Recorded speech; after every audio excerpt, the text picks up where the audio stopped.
Hello everyone, this is today the Hindu newspaper analysis for UPSC Civil Services examination.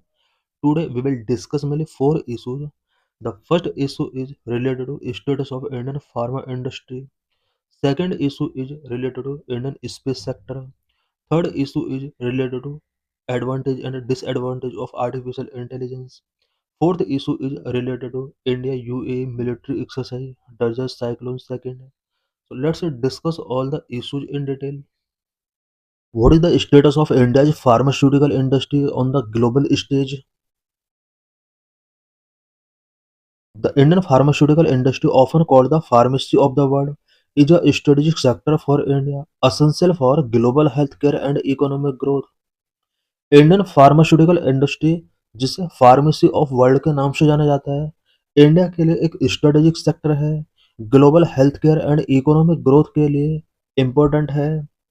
US tariffs, particularly the proposed 100% on branded drugs, pose challenges for India's pharma sector by increasing cost, risking revenue loss, and promoting a strategic shift from low-cost generics to complex products. US ने branded drugs पर 100% tariff impose करने का plan किया है। इसकी वजह से Indian pharmaceutical industry के बिफोर वेरियस चैलेंजेस क्रिएट हो सकते हैं। कॉस्ट इंक्रीज होगा इसकी वजह से। की इम्पैक्ट ऑन इंडियन फार्मेसी पर यूएस के द्वारा लगाया गया टैरिफ का क्या इम्पैक्ट पड़ सकता है? Number one, revenue and profit squeeze. Number two, shift to high value product. Number three, stock market volatility. Number four, supply chain vulnerability. Revenue and profit squeeze. Higher cost for Indian firms exporting branded potential drugs to US, leading to reduced profit estimated 10 to 15% for vulnerable companies. US Indian drugs पर अगर higher tariff impose करता है तो इसकी वजह से Indian companies का profit 10 to 15% तक रिड्यूस हो सकता है।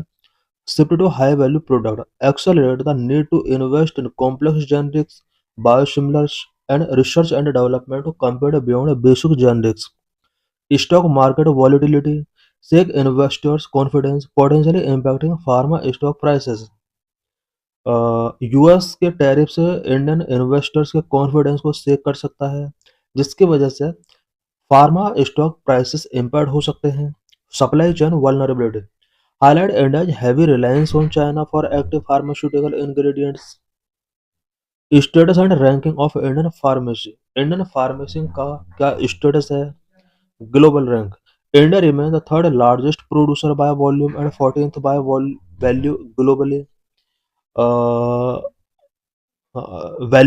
वॉल्यूम के रिस्पेक्ट में इंडिया थर्ड लार्जेस्ट प्रोड्यूसर है, वहीं वैल्यू के रिस्पेक्ट में 14th लार्जेस्ट कंट्री है। Market size valued at approximately USD 50 billion as of 2024-25, it is on track to reach USD 130 billion by 2030 and an estimated USD 450 billion by 2047। 2024-25 के according Indian pharmacy का जो market size रहा है वो USD 50 billion dollar रहा है। 2030 तक इसको USD 130 बिलियन डॉलर तक रीच करने का प्लान है। वहीं 2047 तक अबाउट 450 बिलियन डॉलर टारगेट रखा हुआ है। Generic power house India accounts for 20% of global generic drug export by volume, supporting 40% of generics in the US and 25% of all medicine in the UK. Vaccine leader. India supplies 60% of the world's vaccine and meets 70% of the World Health Organization's demand for essential immunization. World की overall vaccine demand का 60% India ही supply करता है। And WHO के जो immunisation plan है, उन सभी plan में इंडिया का एक इम्पोर्टेंट रोल होता है। की growth drivers of Indian pharmacy का की ग्रोथ ड्राइवर्स क्या क्या हैं? Cost efficiency, skilled workforce, government policy, favourable patent law. Number of cost efficiency Manufacturing costs in India are 30 to 35% lower than in US and Europe due to lower labor and operational cost. India में lower labour और lower operational cost की वजह से manufacturing cost US and Europe के compare में 30 to 35% lower है. Skilled workforce. A large pool of scientists, engineers, and a thriving private sector have consistent production. Number three, government policy. 100% FDI is allowed under the automatic route for greenfield project and up to 74 for brownfield project. Number four, favorable patent law.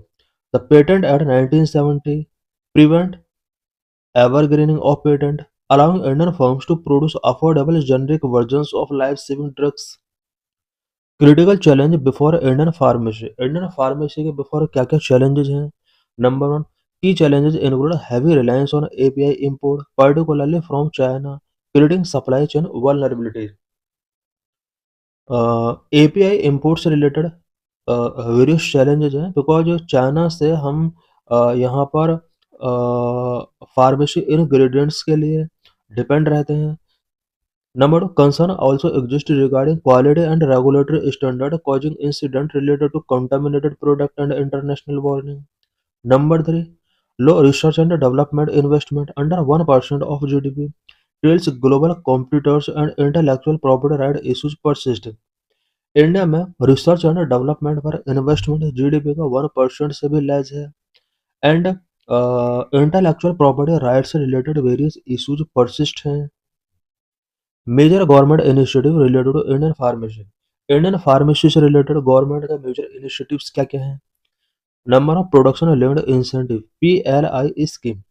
Government initiatives aims to address these challenges through programs like the Production Linked Incentive Scheme to boost domestic API manufacturing and promotion of a bulk drug park to reduce cost. Domestic API manufacturing को boost करने के लिए and bulk drug park को promote करने के लिए production linked incentive scheme India में launch किया गया है. प्रधानमंत्री भारतीय जन औषधि परियोजना PMBJP provide affordable generic medicine and Pharma Vision 2020 and PRIP focus on making India a hub for drug discovery. PMBJP it means प्रधानमंत्री भारतीय जन औषधि परियोजना जो कि अफोर्डेबल जेनेरिक मेडिसिन प्रोवाइड कराता है. साथ ही फार्मा विजन 2020 से रिलेटेड यहाँ पर स्पेशल फोकस किया गया है. Future outlook. The industry is evolving from a high volume, low value model towards high value innovation with a focus on biotechnology, biosimilars, and digital health to maintain global competitiveness. Indian pharmaceutical industry high value low value model से high value innovation की तरफ evolve हो रही है. साथ ही biotechnology and biosimilars पर special focus किया जा रहा है. In this session we will discuss about India's space sector. India's space sector has transitioned from a government-led research phase to a commercialized new space era. Indian space sector ने government-lead research phase से कॉमर्शियलाइज्ड new space era में अपने आप को transition किया है. Historical evolution of Indian space sector. Indian space sector का historical evolution कैसे हुआ. Foundation 1960s to 1970 established by Dr. Vikram Sarabhai, father of Indian space program. First sounding rocket was launched from Thumba 1963 and ISRO was formed in 1969. 1960 and 70s में Indian space organisation का foundation हुआ. Doctor Vikram Sarabhai which is known as father of Indian space programme इनके द्वारा establish किया गया था. First rocket जो launch किया गया था वो थुम्बा से 1963 में लॉन्च किया गया था. इसके बाद 1969 में इसरो फॉर्म हुआ. Operational phase 1970 and 1990. 1970 and 90s का जो डिकेड है वो ऑपरेशनल फेज है. Launch of Aryabhata 1975 and development of the satellite launch vehicle which placed the Rohini satellite in orbit in 1980. This era saw the birth of the PSLV and GSLV. 1975 में Aryabhata launch किया गया satellite launch vehicle SLV-3 का development किया गया, जिसको Rohini satellite के लिए use किया गया। Specially satellite launch vehicle SLV-3 का यूज रोहिणी सैटेलाइट को 1980 में ऑर्बिट में प्लेस करने के लिए यूज किया गया। ये जो एरा रहा है 1970 या 90s का, इसमें PSLV एंड GSLV रॉकेट यहाँ पर बनाए गए। एक्सप्लोरेशन फेज 2000 प्रेजेंट प्रेजेंट में ये एक्सप्लोरेशन फेज चल रहा है।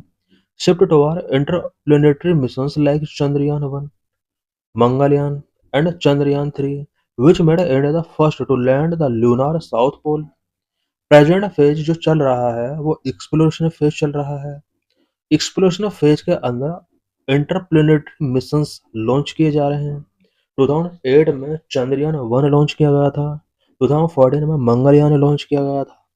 2023 में चंद्रयान-3 लॉन्च किया गया था। इंडिया फर्स्ट कंट्री बन चुका है जिसने लूनार साउथ पोल पर लैंड किया है। Current institutional framework Indian space sector का करंट इंस्टीट्यूशनल फ्रेमवर्क क्या है? The sector is now governed bye 3 main entities under the department of space. Department of space के अंडर प्रेजेंट में space sector 3 main entities के द्वारा govern किया जाता है। ISRO, in space, NSIL. ISRO focuses on core research and development of advanced space technologies. इस advanced space technologies से related core research and development पर इसरो का मेन फोकस रहता है। In space Indian national space promotion and authorisation centre, an autonomous agency acting as a single window interface between ISRO and private players to promote private participation. Space sector में private participation को promote करने के लिए in space एक autonomous agency है जो कि ISRO and private players के बिटवीन इंटरफेस का वर्क करती है। New space India limited NSIL, the commercial arm of ISRO, responsible for technology transfer, building rockets through industry consortia and marketing space product. NSIL ISRO का commercial arm है जो कि technology transfer के लिए रिस्पॉन्सिबल है, रॉकेट्स बनाने के लिए रिस्पॉन्सिबल है। एक्सप्लोरेशन फेज 2000 प्रेजेंट, ये स्लाइड यहाँ पर रिपीट हुआ है कि रिसेंट पॉलिसी 2023 से लेकर अब तक गवर्नमेंट की स्पेस सेक्टर से रिलेटेड रिसेंट पॉलिसीज क्या-क्या रही हैं। Indian space policy 2023, liberalised FDI policy, space venture capital fund. Number 1 Indian space policy 2023 permit non-governmental entities to engage in end-to-end space activities, including satellite operations and rocket manufacturing. Indian space policy 2023 non governmental entities को space activities में engage होने के लिए permit करता है। Private sector अब satellite operations and rocket manufacturing में अपना एक रोल इम्पोर्टेंट रोल प्ले कर सकते हैं। लिबरलाइज FDI पॉलिसी 2024 में गवर्नमेंट ऑफ इंडिया ने FDI पॉलिसीज को लिबरलाइज किया। Allow 100% FDI in several areas में 100% FDI यहाँ पर अलाउ किया। Up to 100% automatic route for manufacturing space related component. Space related component को मैन्युफैक्चर करने के लिए 100% FDI अलाउ किया गया। Up to 74% automated route for satellite manufacturing and operation. Satellite manufacturing and operation में 74% तक का यहाँ FDI अलाउ किया गया। Up to 49% for launch vehicle and space ports. Launch vehicle and space port sector में 49% तक FDI अलाउ किया गया। Space venture capital fund, a rupees 1000 crore fund announced in 2024 to support space startups over 5 years. Space startups को support करने के लिए 2024 में government of India के द्वारा 1000 करोड़ रुपीज का फंड अनाउंस किया गया। नेक्स्ट 5 ईयर के लिए फंड इंश्योर किया गया। Major ongoing and future missions, ongoing missions and future missions क्या होने वाले हैं? Gaganyaan 2025, India's first human space flight mission to send a 3-member crew to low Earth orbit। Gaganyaan India का first human space flight mission होगा जिसके अंदर अर्थ के लो earth orbit में 3 मेंबर सेंड किए जाएंगे। Aditya L1 2024, India first solar observatory mission currently orbiting L1 Lagrange point. Aditya L1 India का first solar observatory mission है जो कि L1 लैग्रेंज पॉइंट में ऑर्बिट कर रहा है। SpaceX 2025, a space docking experiment crucial for building a space station and in orbit refuelling के लिए एंड स्पेस स्टेशन बिल्ड करने के लिए SpaDeX space docking experiment important है। Bharatiya Antariksh station BAS planned indigenous space station by 2035 with the first module expected by 2028। 2035 तक India का अपना एक स्पेस स्टेशन होना चाहिए। इसके लिए भारतीय अंतरिक्ष स्टेशन से रिलेटेड यहाँ पर प्लानिंग किया गया।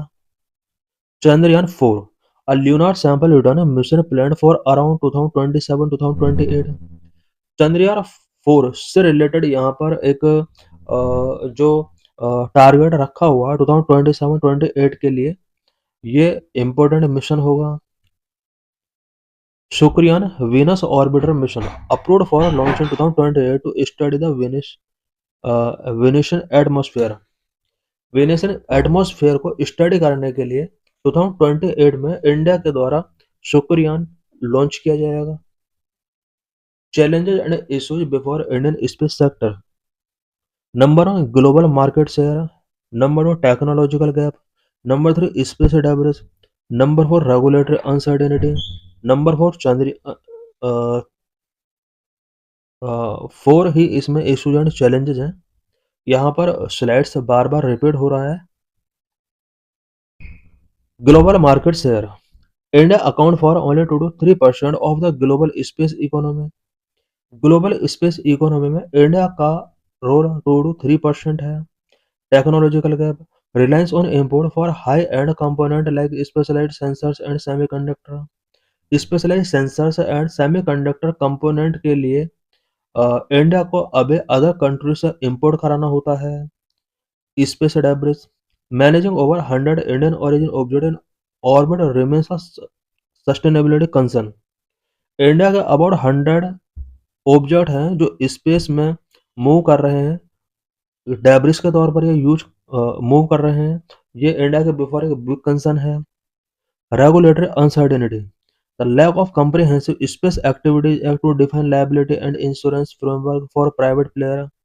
प्राइवेट प्लेयर्स के लिए लाइबिलिटी एंड इंश्योरेंस से रिलेटेड फ्रेमवर्क इंडिया में नहीं है। ये भी एक बिग कंसर्न हो सकता है।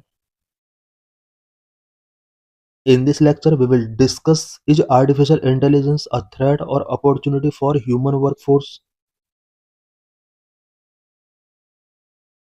The debate over artificial intelligence revolves around its role as an acceptor, a catalyst for growth, and a tool for human enhancement rather than an existential threat।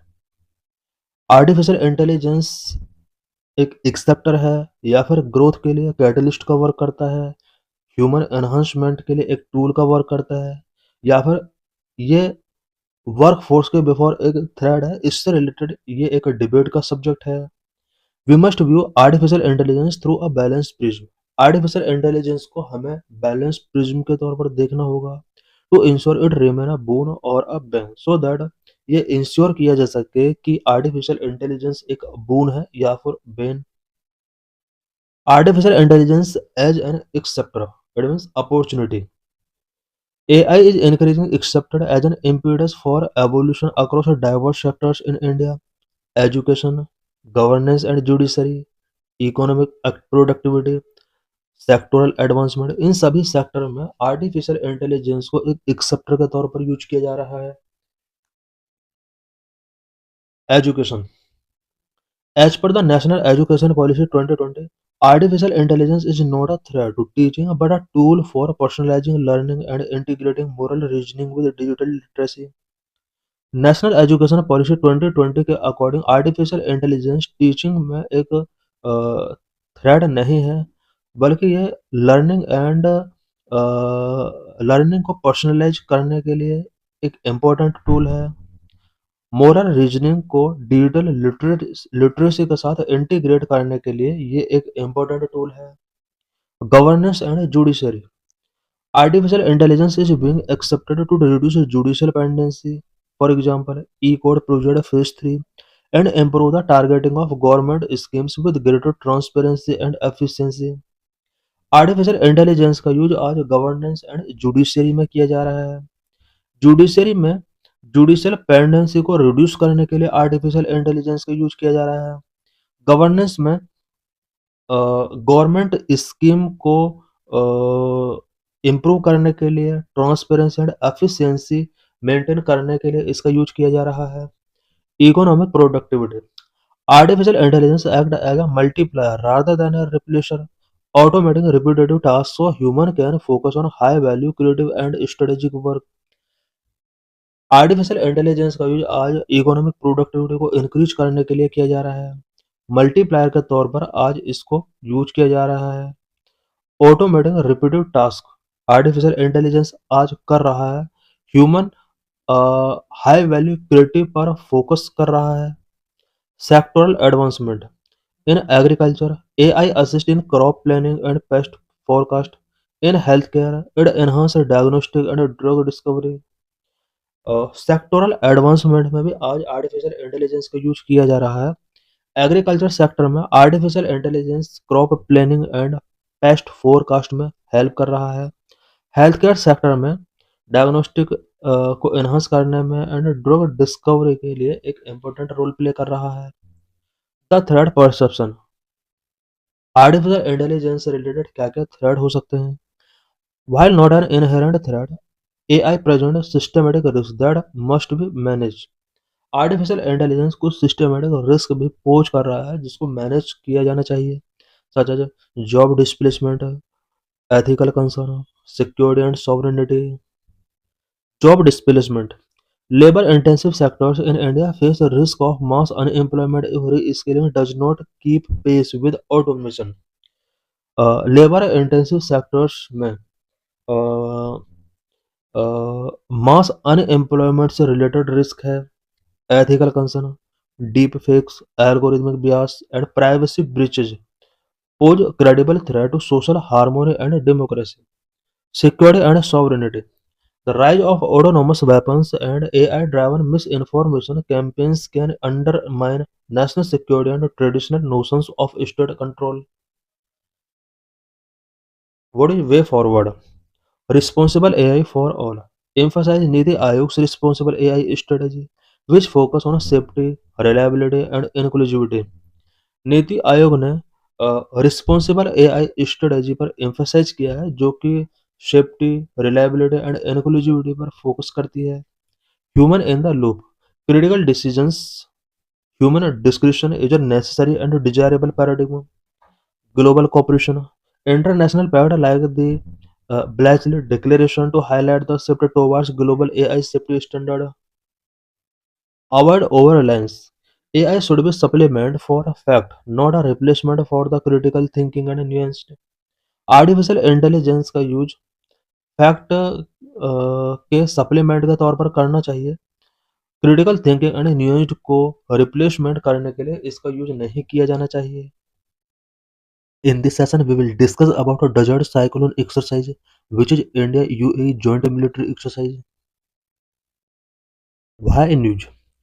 Second edition of India UAE bilateral army exercise Desert Cyclone Second concluded on December 30, 2025 at Al Hamara Training City in Abu Dhabi, UAE. India UAE bilateral army exercise desert cyclone second का second edition 30 दिसंबर को Abu Dhabi UAE में conclude हुआ है। Key facts about UPS key facts for UPSC prelims edition. Second, participation nations India and UAE. Venue Abu Dhabi, date December 18 to 30. Participation units: India, 45 personnel, primarily from a battalion of the Mechanized Infantry Regiment. UAE, troops from the 53 Mechanized Infantry Battalion. Objective and training focus: अभी जो ये desert cyclone exercise हुआ है, इसके क्या क्या objectives हैं? Urban warfare: central theme was improving interoperability in fighting in built up areas. UN mandate: training focused on sub-conventional operations under a United Nations mandate, preparing forces for peacekeeping and stability missions. Tactical drills included room intervention, building clearance, heli-borne operations, and joint mission planning. Modern technology: significant emphasis was placed on the integration of unmanned aerial system and counter-UAS technique for urban setting. Strategic significance: ये जो exercise हुआ है India और UAE के between, strategic significance क्या है?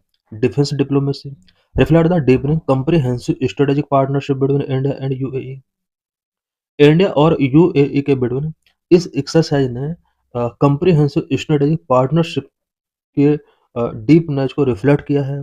Regional security: position India as a net security provider in the West Asia region. इस exercise ने वेस्ट एशिया रीजन में इंडिया को एक नेट सिक्योरिटी प्रोवाइड के तौर पर पोजीशन किया है. Interoperability: promote a shared understanding of tactics, technique, and procedures for future joint operations.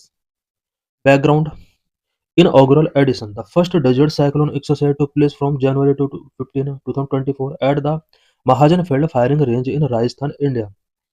इससे पहले डेजर्ट साइक्लोन का जो फर्स्ट एडिशन हुआ था वो इंडिया में हुआ था, राजस्थान एरिया में.